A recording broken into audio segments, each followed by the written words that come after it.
XOR. Este era un problema interactivo en el que había un conjunto de n enteros que teníamos que determinar. Se podían hacer preguntas en las que enviábamos un entero y se nos devolvía el valor mínimo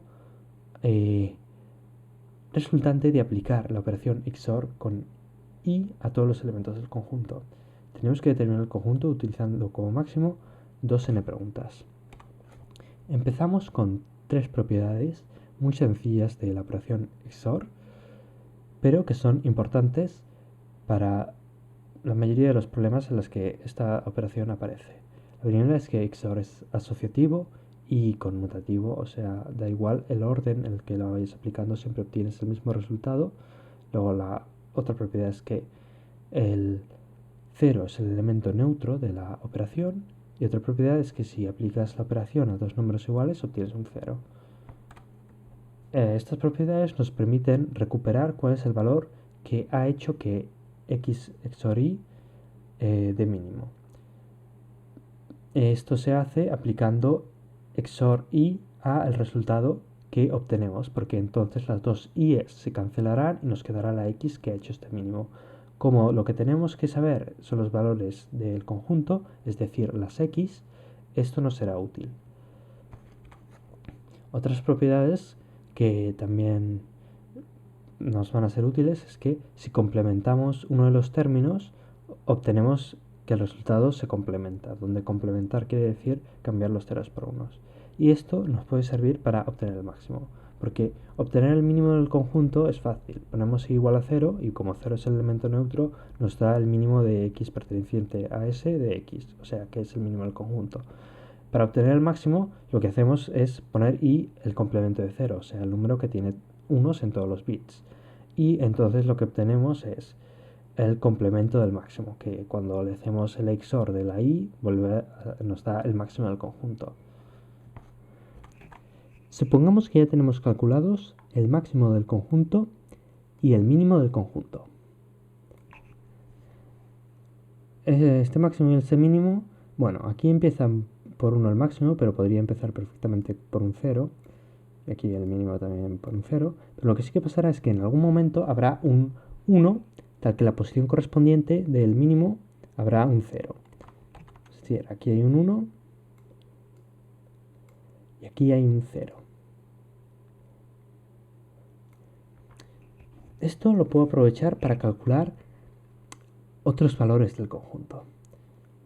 Por ejemplo, vamos a calcular este, que lo definiremos como el mínimo, pero tal que tenga un 1 en esta posición, que será distinto del mínimo que tiene el mínimo total del conjunto, porque el mínimo total del conjunto tiene un 0 en esta posición, y queremos que tenga un 1. ¿Y cómo lo calculamos este? Pues preguntando por la i, que tiene ceros en todas las otras posiciones y un 1 en esta posición concreta.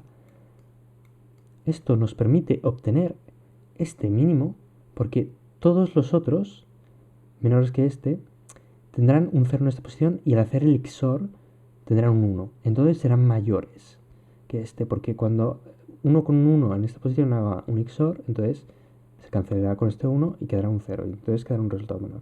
Entonces, preguntando por este i, podemos calcular este, que es el mínimo, pero que tiene un 1 al principio. Notemos que este podría ser igual al máximo, pero bueno, por ahora suponemos que es distinto. Y de forma similar podemos calcular otro que es el máximo, que tiene un 0. ¿Cómo? Pues aquí ponemos un 0 en la i que preguntamos y en las otras ponemos un 1. Entonces, como aquí tiene un 0, los que tienen un 1 al hacer el XOR tendrán un 1 en esta posición y el XOR será mayor que los XOR que obtenemos al hacer XOR con los que tienen 0 al principio.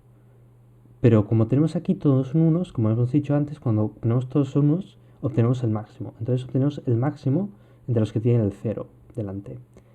Y notemos que estos dos son consecutivos en el conjunto, porque esto es el máximo con un 0 al principio y esto es el mínimo con un 1 al principio. Entonces no puede haber ninguno entre los dos. Entonces lo que tenemos es como que hemos subdividido el conjunto en dos intervalos, tales que a partir de este empiezan por 1 y de este para abajo empiezan por 0. Entonces, la clave del problema es que realmente hemos subdividido el problema en dos partes que es el mismo problema. ¿Por qué? Vamos a empezar por el intervalo de abajo. Entonces, aquí tenemos el máximo de este intervalo y aquí tenemos el mínimo. Y igual que antes, a partir de un cierto punto hay un 1, el máximo, que en el mínimo no había. Entonces, ¿qué pasa? Que podemos volver a hacer lo mismo. O sea, si ponemos la i que tenga ceros en todas las posiciones y entonces tenga unos, aquí pues obtendremos el máximo, que empezará así por ceros. El mínimo quiere decir que tendrá un 1 aquí, pero que será el mínimo entre los que tengan un 1 en esta posición. Menos este valor. Y si cogemos un i que empieza con un 0 aquí y luego un 0 aquí, pero después todos son unos, pues tenemos el máximo que tiene aquí un 0 y después lo que sea, pero será el máximo de estos, lo que sea. Y claro, la clave es que si estamos pidiendo un i que empiece por 0, siempre nos va a dar de este intervalo. Entonces es como si este otro intervalo no existiera.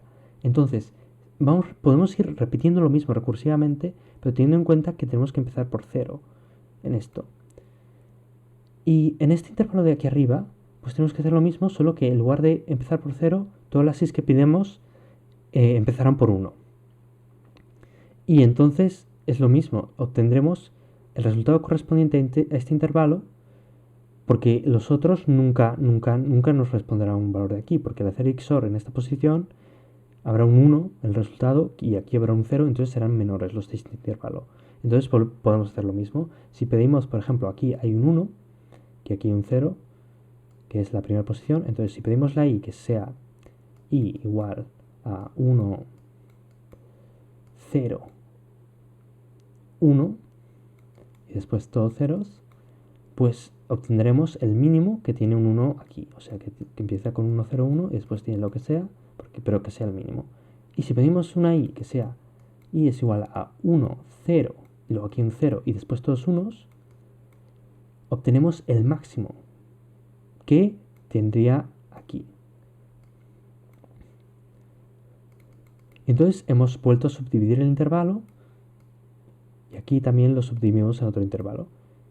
Y vamos a hacer lo mismo, solo que tenemos que conservar el prefijo que tenemos que ponerle a la i de forma que obtengamos de los números de nuestro intervalo que queremos. Por ejemplo, en este intervalo de aquí, pues las i's tendrían que empezar con 0, 1. Y después hacemos lo mismo que antes.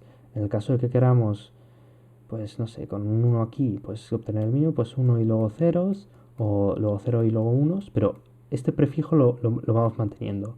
Y aquí, por ejemplo, pues el prefijo tendría que ser 1, 0, 1.